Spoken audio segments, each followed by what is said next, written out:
मैं हाजी मोहम्मद का भतीजा बात कर रहा हूँ।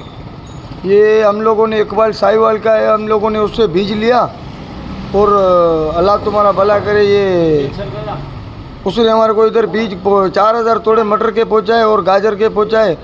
उसमें अल्लाह तुम्हारा भला करे। तो करेले का भी था, टमाटर का भी था, सारा बीज उसका फेल हुआ है। हम लोगों ने ज़मींदारों को दिया है, चूड़ जमाली में लगाया है, साकरों में लगाया है।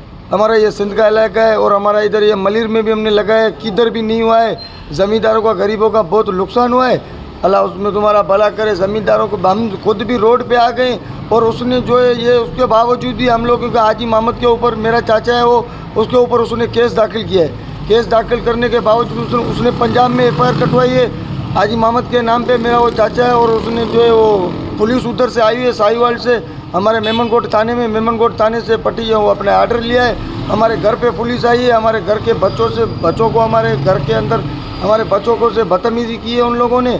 और ये हमारे चाचे को इधर से लेके गए हैं, अपना साहिवाल अभी उन लोगों ने उधर बंद किया हुआ है। अभी हम लोग यही कहते हैं कि इसका इकबाल साहब का, साहिवाल का, होलसेल का कंपनी है, उसके ऊपर बिल्कुल कार्रवाई की जाए कानूनी।